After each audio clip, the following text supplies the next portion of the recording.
Hey guys, welcome back to Candid Conversations. I'm so excited. I have a very special guest today with me. This is one of my closest friends, Christine, and I'm so excited for this video because over this last year, she has gone through some intense things, some incredible suffering, and she's come up on the other side of it with just so much beauty and hope and joy, and I really wanted her to share her story with you today.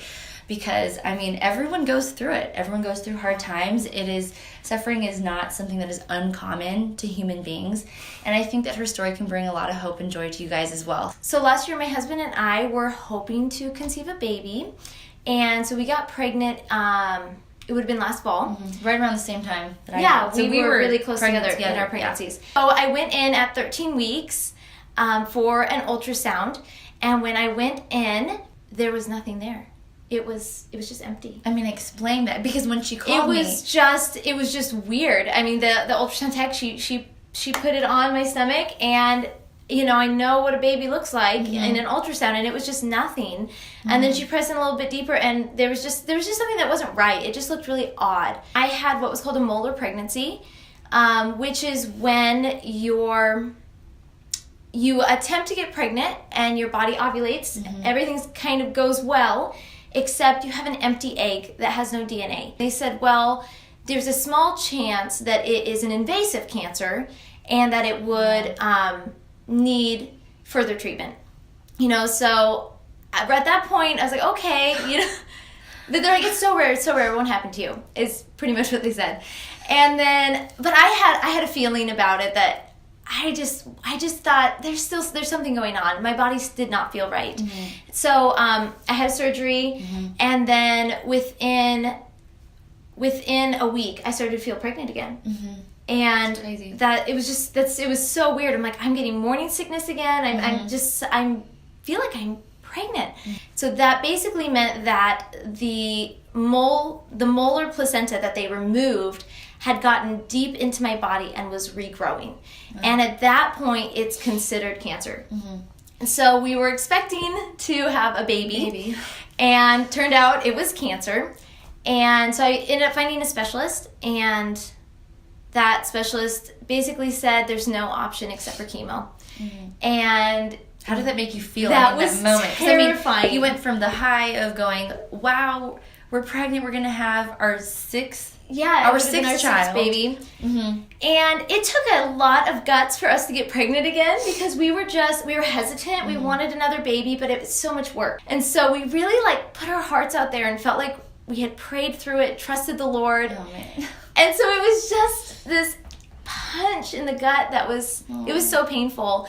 And when we sat in the oncologist's office and they gave us options of what the chemo could look like, it was maybe one of the most horrible moments of my life. I was choosing between different chemo drugs. Do you want these horrible symptoms or those horrible symptoms? And I was completely crushed and really devastated. I was just completely at a loss. And how old are you? How old am I? I was 29.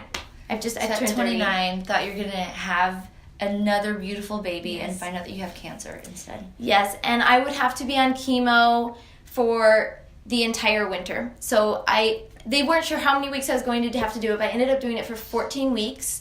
And I would kind of just get these really large doses of chemo every 2 weeks and then be sent home, and then wait, 2 weeks later, I'd have to do it again.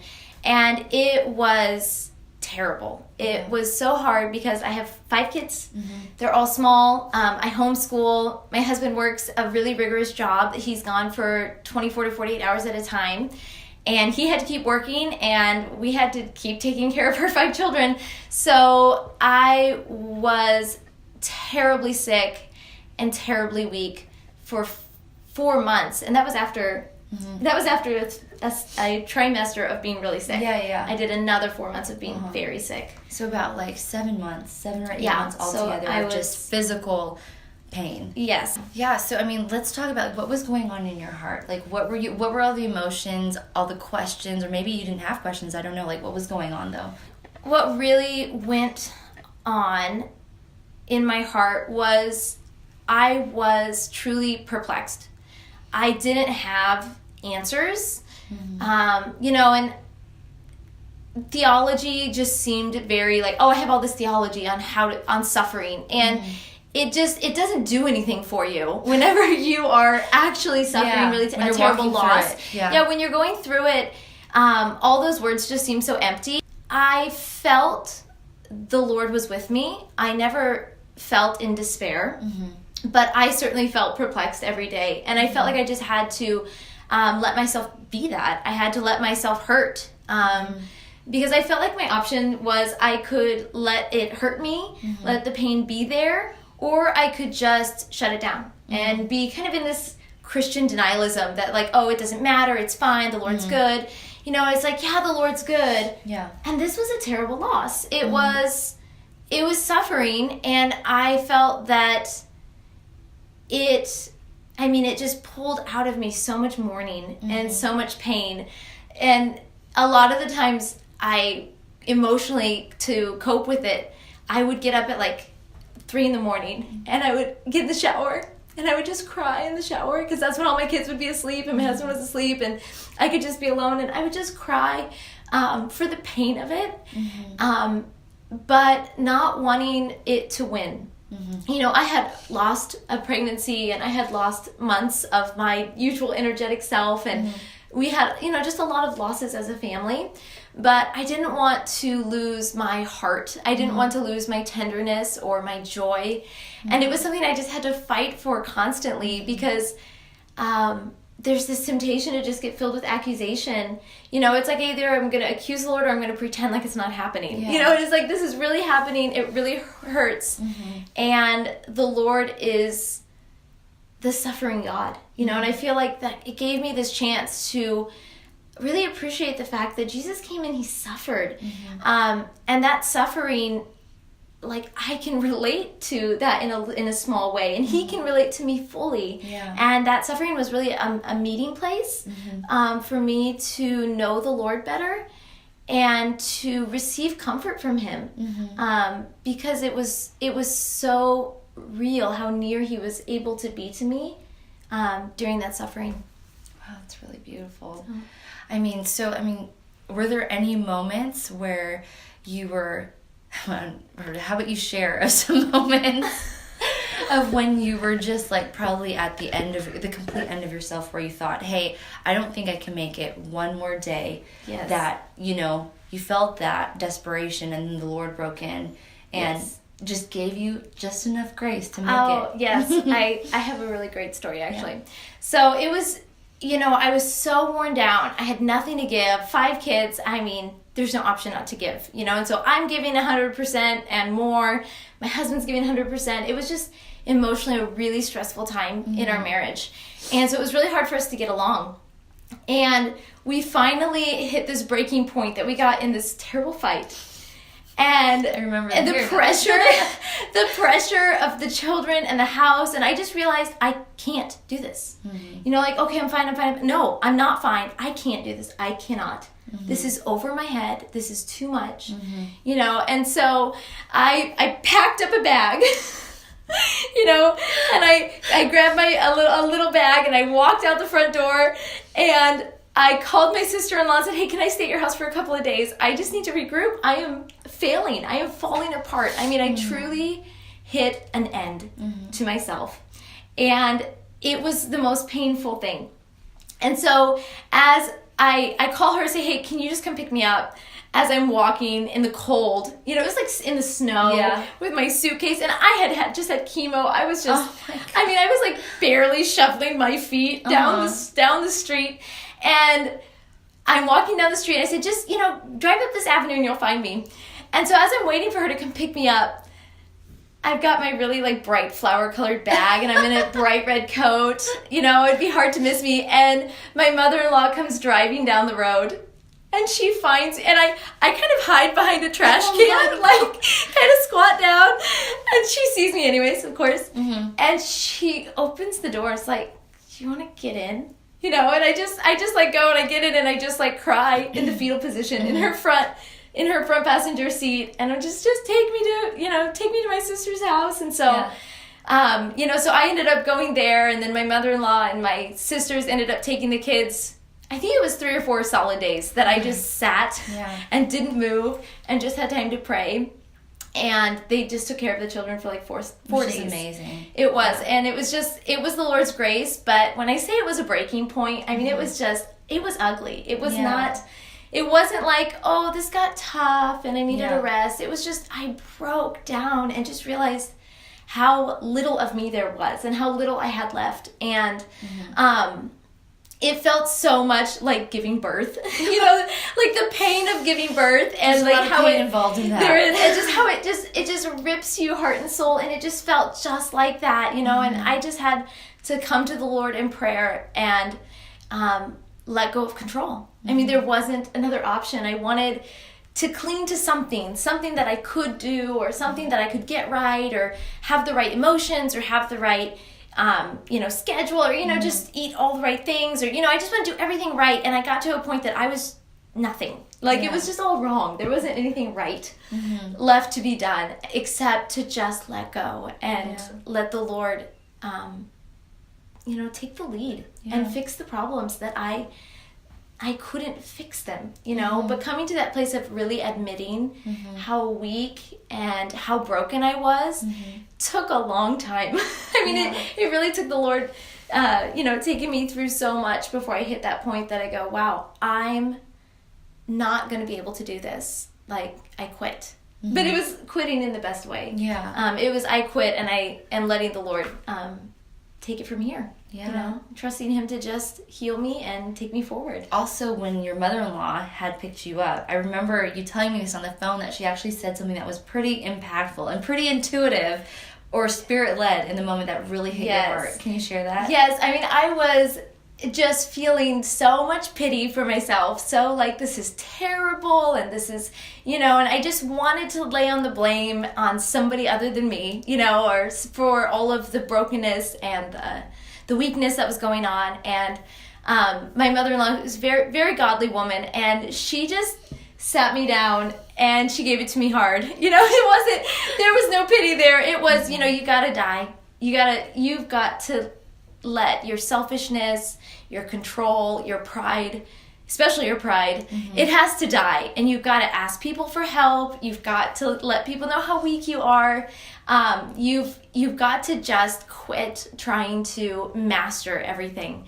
And it felt like such a punch in the gut, because I felt like I was getting corrected after I had gone through so much, and I was suffering so much, yet I was still the one that needed to receive the correction, and I was the one that was wrong in all of it, and I just, it was the Lord's way of just running me out to empty, where I could be honest about who I really was and what my needs really were. If I could finally come to the end of myself, that was where I started to really meet God. It was when the real failure happened, and in my mind, what was a failure. But I think from the Lord's perspective, I was finally letting go. I was finally opening up, and I think it was really the success in the Lord's eyes. So, looking back, do you now think, man, I wish that would have never happened to me, or do you see it as like a gain? I am so thankful for all of it, actually. I think the real lesson that I learned, and not just like mentally understood, but I got to own it, was that I can't lose. Anything that gets taken away from me, any loss, any suffering, anything that gets, any loss, the Lord redeems it, and it turns out for my own good. And it sounds cliche, but when you just let the Lord do that for you, it is incredible. No matter what the enemy steals or kills or destroys, or even what our own pride, kind of rips up in our own lives, we can lay down at the feet of Jesus, and he can redeem it for us.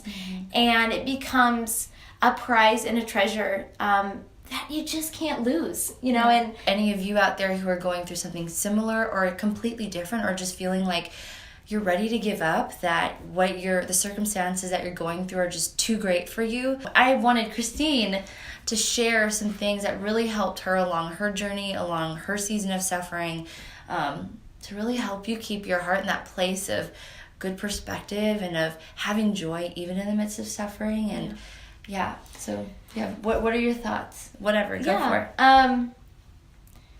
I mean, I think that the phrase joy in the midst of suffering is maybe something that needs explained a little bit. Good, go for it. Because when you're suffering, when it hurts, you know, and using all of these phrases, well, the Lord's good, and, you know, you've been healed in Jesus' name, you know, well, no, I mean, I'm getting healed, but I really am on chemo, and I'm going to keep going, you know. So, like, denying all of that suffering was not at all helpful for me. Like, when people tried to say things to me to, like, make me feel better. It's like Band-Aiding. Yes, there was all these Band-Aids, and I think that really mourning my loss was really helpful to keeping my heart tender. I think that if I wanted to buckle down and go, it doesn't matter, God's good, it doesn't, you know, whatever, it sounds religious, you know, to do that and just put on that smile and go, everything's fine, you know, God's good. I believe he's good. Right? All the time. And, all the time. You know, but that suffering has to be in reality. Like, you have to let it be in your reality. And the more you allow yourself to be alive to reality, the more it hurts, you know? And that pain is okay. It's okay to feel the pain, you know, and to feel the confusion and the frustration that we don't know why things are the way they are. We don't have the answers. But to be able to just be in that place of, like, there's not a good answer for this. There's not a quick and easy solution, but I just have to wait in that place of pain. I think that actually helps your heart to heal in the long run. For sure. To just not stuff it, you know, but really let it come out and come out before the Lord and with good friends and go through mourning, you know. I feel like, you know, the Bible says, blessed are those who mourn, and the Lord doesn't despise a broken heart. You know, he loves that broken heart, and he draws near to that broken heart. But I feel like sometimes Gospel of America goes, blessed are the happy. Those are, you know, like, blessed are those who are chipper and positive, and all that positivity is going to make you blessed. And, you know, sometimes mourning is what's going to make you blessed, you know. Crying with the suffering Jesus is the way towards the Lord, you know. Another thing that I found really helpful was listening to really prayerful music. You know, Audrey Assad really kept me going, you know, so much so. And Sarah Groves kept me going. And just getting your heart in a place that you're hearing worship and you're hearing praise to God, because you just get so weak. I mean, I was so weak, I couldn't even read, you know, so I wasn't, like, being all spiritual, just reading my Bible. I had, like, one psalm, you know, really sad psalm that I read all the time. Why have you forsaken me? All my enemies are destroying me. I know. Where are you? You know? So I did that psalm all the time. I think it was Psalm 31. And then I just you know, in those really broken times, I just turned on the music and let my heart just kind of melt, you know, before the truth of God's goodness. And, you know, where I wanted to harden up, I would just hear the word of the Lord, that the Lord is good. The Lord is good. And I didn't have to figure out how he's good. I just had to relax, you know, and be at peace. Yeah. Well, that about sums it up for today. We hope that you enjoyed this. If you did, please hit that like button. If you'd like to see more videos like this, please hit that subscribe button and join the family. But for now, we'll see you in the next video. Bye.